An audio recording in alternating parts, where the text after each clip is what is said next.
আসসালামু আলাইকুম। সবাই কেমন আছেন? আশা করব যে যেখান থেকে আমার আজকের ভিডিওটা দেখছেন আল্লাহর রহমতে সবাই ভালো আছেন। আলহামদুলিল্লাহ, আল্লাহর অশেষ রহমতে আমরাও ভালো আছি। আমি আজকে কোনো ডেইলি ব্লগ নিয়ে আসি নাই। আমি আজকে আপনাদের সাথে শেয়ার করব আমার রান্নাঘরের সিঙ্ক আমি কিভাবে পরিষ্কার করি। আর দেখুন আমার সিঙ্কটা কতটা ময়লা হয়ে গিয়েছে। এটা কিন্তু এক বেলাতে কাজ করার পরই এরকম হয়ে যায়।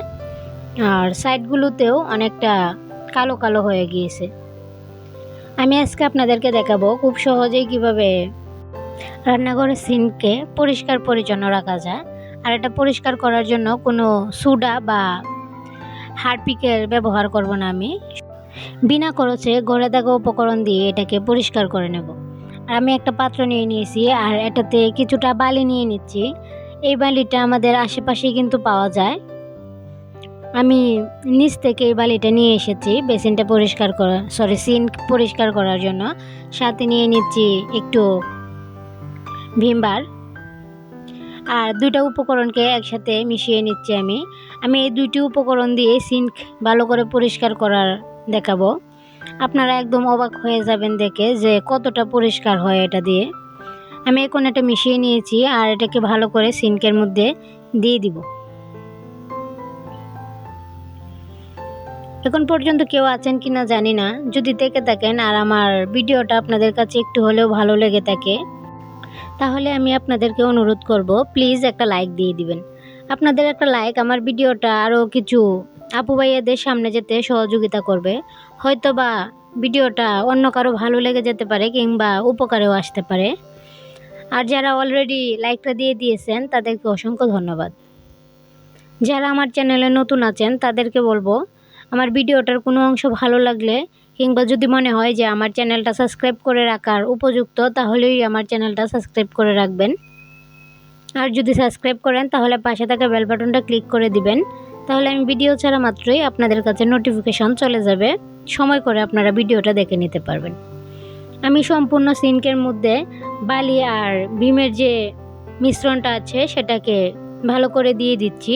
আপনারা কিন্তু চাইলে হাতের মধ্যে গ্লাভস ব্যবহার করে তারপর এটাকে মিশাতে পারেন, কিন্তু আমার মনে হয় এটা কোনো ক্ষতি করে না হাতের, যার কারণে আমি আর গ্লাভসটা ব্যবহার করি নাই।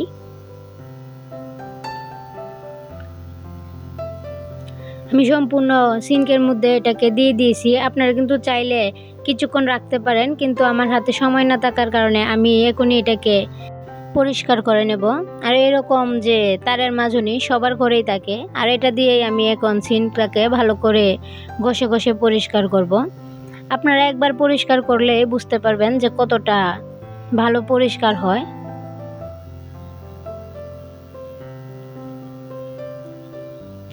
এটা তেমন একটা জোর দিয়ে পরিষ্কার করতে হবে না, শুধু আলতো হাতে এটাকে ঘষে নিলেই হবে। আমাদের দেখা যায় যে একদম সকাল থেকে রাত পর্যন্ত এই সিঙ্ক ব্যবহার করা হয়। রান্নাঘরে যত তেল চর্বি আছে সবই কিন্তু এই সিঙ্কের উপর দিয়ে যায়। তাই আমরা এই সিঙ্কটাকে একটু ভালো করে পরিষ্কার রাখা ও জীবাণুমুক্ত রাখার চেষ্টা করব, কারণ এটার উপর অনেকটাই আমাদের পরিবারের সদস্যদের স্বাস্থ্যের দিকটাও নির্ভর করে। আমরা গৃহিণীরা সবসময় চাই আমাদের ঘরগুলোকে পরিষ্কার পরিচ্ছন্ন রাখার, যদিও সব সময় সেটা সম্ভব হয়ে ওঠে না, তারপরেও চেষ্টা করে যাওয়া হয়। আমি সিঙ্কটা ভালো করে ঘষে ঘষে পরিষ্কার করে নিয়েছি। আর এখন যে সাইডের দেয়ালের টাইলসগুলো আছে সেগুলোকেও একটু ঘষে নেব। সিঙ্কের সাইডগুলো কিন্তু অনেক বেশি কালো হয়ে যায় দুই একদিন পরিষ্কার না করলে। এইগুলোতে পানি ছিটে পড়ার কারণে দেখা যায় যে অনেকটাই বেশি কালো হয়ে যায়। আপনাদের কাছে আমার অনুরোধ থাকবে আমার ভিডিওটার কোনো অংশ যদি আপনাদের ভালো লাগে তাহলে প্লিজ একটা লাইক দিয়ে আমার পাশে থাকবেন। আমি এখন এটাকে ভালো করে ঘষে নিয়েছি আর এখন ধুইয়ে দেখিয়ে দিচ্ছি কতটা পরিষ্কার হয়ে গেছে। আপনারা যদি প্রথম থেকে ভিডিওটা শেষ পর্যন্ত দেখে থাকেন তাহলেই বুঝতে পারবেন যে এটার উপকারিতা কতটুকু।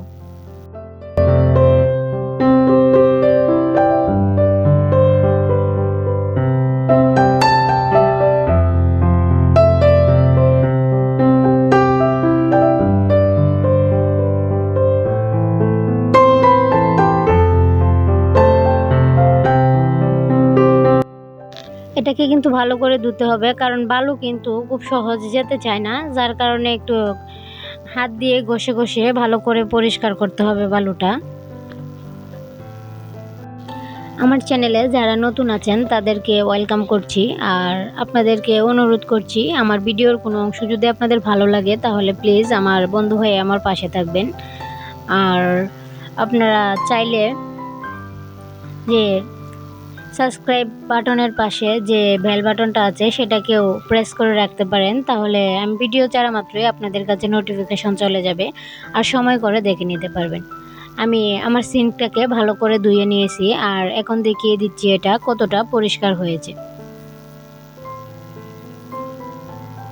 যতই ধুচ্ছিলাম মনে হচ্ছিল যেন বালুটা একদমই আটকে গিয়েছে, তারপরেও এটাকে ভালো করে একটু ধৈর্য সহকারে ঘষে ঘষে পরিষ্কার করে নিচ্ছি, কারণ কোনো সাইড ইফেক্টস ছাড়া এটা আমি পরিষ্কার করে নিয়েছি। দেখা যায় যে অনেক সময় আমরা যদি হারপিক দিয়ে সিঙ্ক পরিষ্কার করি তাহলে হারপিকের গন্ধটা আমাদের অনেকটাই ক্ষতি করে, আবার হাতেরও ক্ষতি করে, যার কারণে আমি বলবো যে এইভাবে সিঙ্ক পরিষ্কার করাটা আমার মনে হয় অনেকটাই স্বাস্থ্যসম্মত।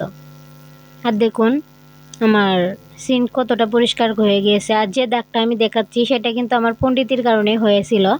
আমি হারপিক দিয়ে পরিষ্কার করতে গিয়ে এই সিঙ্কে এই দাগটা পড়েছিল, আর এই দাগটা আমি কোনোভাবেই উঠাতে পারছি না। আপনারা লক্ষ্য করে দেখবেন যে আমার সিঙ্কটা কতটা পরিষ্কার হয়ে গিয়েছে। যাই হোক, আমার ভিডিওটার কোনো অংশ ভালো লাগলে প্লিজ একটা লাইক দিয়ে দিবেন, আর সবাই ভালো থাকবেন, সুস্থ থাকবেন। আল্লাহ হাফেজ, আসসালামু আলাইকুম।